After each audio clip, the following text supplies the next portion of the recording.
৮৬ বছর বয়সেও যুদ্ধে ছিলেন যে বীর, তিনি ছিলেন ইসলামের অন্যতম বীর যোদ্ধা।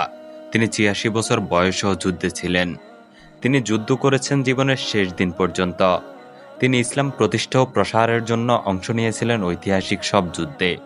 তিনি ছিলেন মহানবী হযরত মুহাম্মদ সাল্লাল্লাহু আলাইহি ওয়াসাল্লামের ঘনিষ্ঠ সাহাবী।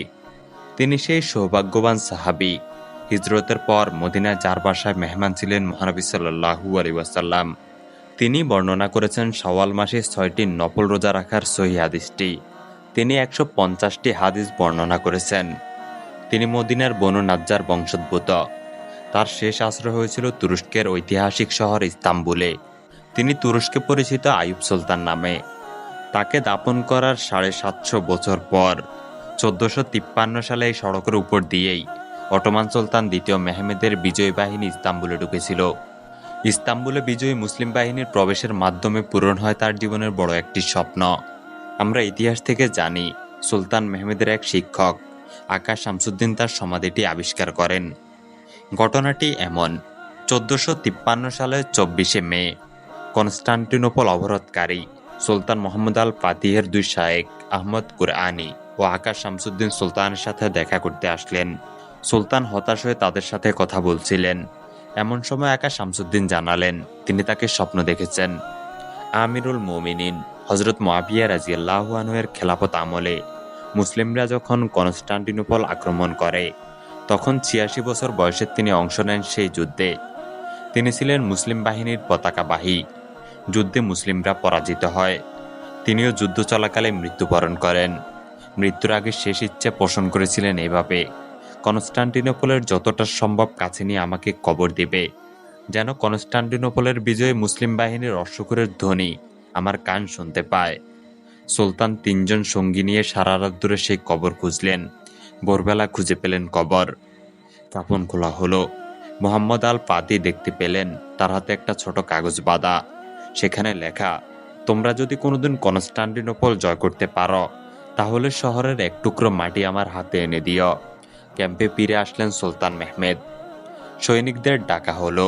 প্রত্যেকেই ভয়ে ভয়ে হাজির হলো। মেহমেদ জানালেন সব ঘটনা। তিনি সৈনিকদের উদ্দেশ্যে বললেন, আমার সামনে আছে রোমানদের বানানো বিশাল দেয়াল, যা গত ১০০০ বছরে কেউ ভাঙতে পারেনি। কিন্তু আমাদের প্রিয় রাসূল সাল্লাল্লাহু আলাইহি ওয়াসাল্লাম বলে গেছেন, তার উম্মতের এক অসাধারণ বাহিনী এই দেয়ালকে গুড়িয়ে দিয়ে কনস্টান্টিনোপল জয় করবে। আমার মনে হয় আমাদের নবী সাল্লাল্লাহু আলাইহি ওয়াসাল্লাম আমাদের কথাই বলে গেছেন। আমি মেহমেদ বিন মুরাদ আমার পুরো জীবন এই কনস্টান্টিনোপল জয়ের জন্য কোরবানি করে দিতে রাজি আছি। হয় আমি কনস্টান্টিনোপল জয় করব, নয়তো কনস্টান্টিনোপলের সামনে আমার মরণ হবে।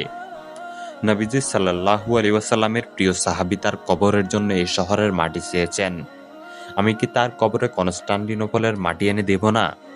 সেনাবাহিনী উচ্ছ্বসিত কণ্ঠে জবাব দিলেন, সুলতান, আমার জান দিয়ে হলেও মাটি এনে দেব। ১৪৫৮ সালে সুলতানের উদ্যোগে একটি অলংকৃত সমাধি এবং পরে আইয়ুব সুলতান মসজিদ বানানো হয়। এলাকাটি তার নামে পরিচিতি পায়। ১৭৬৬ সালে ভূমিকম্পে ধ্বংস হয়ে গেলে ১৮০০ সালে তৃতীয় মোহাম্মদ সেলিম নতুন করে মসজিদটি বানিয়ে দেন। আবিষ্কারের পর থেকে তার সমাধিটি বিশ্ব মুসলিমদের জন্য পবিত্র স্থান হয়ে ওঠে। পুণ্যার্থীদের ভিড় থাকে বছর জুড়ে। ইস্তাম্বুলের ইউরোপীয় অংশের আইয়ুব জেলাতে ঐতিহাসিক সমাধি ও মসজিদ অবস্থিত। ইতিহাস বলছে ৬২২ সালে হিজরতের পর মদিনা অবস্থানকালে নবীজি সাল্লাল্লাহু আলাইহি ওয়াসাল্লামের ঘনিষ্ঠ হন তিনি। ৬২২ সালে হিজরতের সময় মদিনা পৌঁছানোর পর শহরবাসী নবীজি সাল্লাল্লাহু আলাইহি ওয়াসাল্লামকে তাদের বাসায় থাকার অনুরোধ করেন। সিদ্ধান্ত হয় যে নবীজির উট যে বাড়ির সামনে থামবে সেখানেই থাকবেন তিনি। উটটি শেষ পর্যন্ত তার বাড়ির কাছে মাটিতে বসে পড়ে। নবীজি সাল্লাল্লাহু আলাইহি ওয়াসাল্লাম তার বাসায় অবস্থান নিয়েছিলেন প্রায় ৭ মাস। তিনি প্রিয় নবীজিকে আতিথেয়তা, সম্মান সবকিছু উজাড় করে দিয়েছিলেন এবং একদিনের জন্য নবীজি সাল্লাল্লাহু আলাইহি ওয়াসাল্লামকে ছেড়ে যাননি। আল্লাহর পথে যুদ্ধ করতে ভালোবাসতেন বলে সামরিক ক্ষেত্রে তার কৃতিত্বটা সবচেয়ে বেশি। রাসূল সাল্লাল্লাহু আলাইহি ওয়াসাল্লামের সময় থেকে খলিফা মুআবিয়া রাদিয়াল্লাহু আনহু এর সময় পর্যন্ত মুসলিমদের এমন কোনো যুদ্ধ নেই যাতে তিনি অংশ নেননি। তিনি ছিলেন রাসূল সাল্লাল্লাহু আলাইহি ওয়াসাল্লামের পতাকা বাহক। তিনি নবীজি সাল্লাল্লাহু আলাইহি ওয়াসাল্লামের সঙ্গে বদর, উহুদ, খন্দক, খায়বার মক্কা ও হুনাইন সহ অনেক যুদ্ধে অংশ নিয়েছিলেন।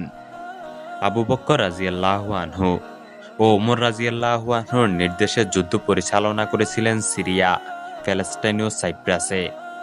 আলী রাজিয়াল্লাহু আনহুর পক্ষে অংশ নেন সিপ্পিনের যুদ্ধে। আলী রাজিয়াল্লাহু আনহু তাকে খুব ভালোবাসতেন, এমনকি যখন তিনি ইরাকে যেতেন খলিফার দায়িত্ব তার কাছে দিয়ে যেতেন। আলী রাজিয়াল্লাহু আনহুর সাথে ঘনিষ্ঠতার কারণে শিয়াদের কাছে তিনি অনেক বেশি সম্মানিত।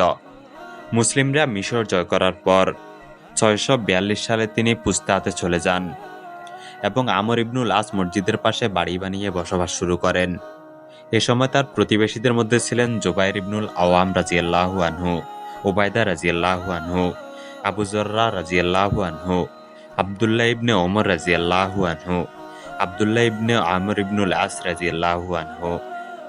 মহানবী সাল্লাল্লাহু আলাইহি ওয়াসাল্লামের সহচরের কাছাকাছি দাফনের আগ্রহ জানানো ওসমানীয় সাম্রাজ্যের অনেক শাসক ও পরিবারের সদস্য এবং কর্তা ব্যক্তি এখানে সমাহিত। সেই ধারায় বর্তমান তুরস্কের জনপ্রতিনিধি, বিচারক, আমলা, সামরিক কর্মকর্তা ও বুদ্ধিজীবীদের অনেকের শায়িত ইস্তাম্বুলের প্রাচীনতম এবং বৃহত্তম এই কবরস্থানে। প্রতিটি সমাধির মাথায় প্রস্তরফলকে তুরস্ক ও আরবিতে লেখা মৃত ব্যক্তির জীবনের গল্প। অটোমান সুলতানদের সিংহাসনে আরোহণের উৎসবস্থল ছিল এই পবিত্র জায়গাটি। এখানে নতুন সুলতানদের ওসমানীয় তলোয়ার দিয়ে বরণ করে নেওয়া হতো। অভিযান বা যুদ্ধে যাওয়ার আগে এখানেই সুলতানরা তাদের তরবারে শক্ত হাতে তুলে ধরার রেওয়াজ ছিল। আর এখন এই পবিত্র জায়গায় এসে দোয়া করে সংসার জীবন শুরু করাকে অত্যন্ত বরকতময় মনে করেন তুরস্কের নবদম্পতিরা। আরও রেওয়াজ আছে সুন্নতে খতনা করা, তুর্কি বালকদের এখানে এসে দোয়া করার। মুসলিমরা একদা কনস্টান্টিনোপল বিজয় করবে, আর কতই না সৌভাগ্যবান সেই সেনাপতি, আর কতই না বরকতময় সেই বিজয়ী সেনাদল। মুসনাদে আহমদ। এই হাদিসে বর্ণিত সৌভাগ্যের ভাগিদার হতে তিনি মদিনা থেকে 86 বছর বয়সে ইস্তাম্বুল এসেছিলেন। তিনি ভাগ্যবানদের একজন। তিনি সাহাবী, তিনি মেজবানে রাসূল সাল্লাল্লাহু আলাইহি ওয়াসাল্লাম। তার নাম আবু আইয়ুব আনসারী রাদিয়াল্লাহু আনহু। আমরা তাকে ভালোবাসি আর তাকে আল্লাহ ভালোবাসেন। তার দেখানো বিপ্লব সংগ্রামের পথে আমরাও চলমান, সবসময় আগুয়ান।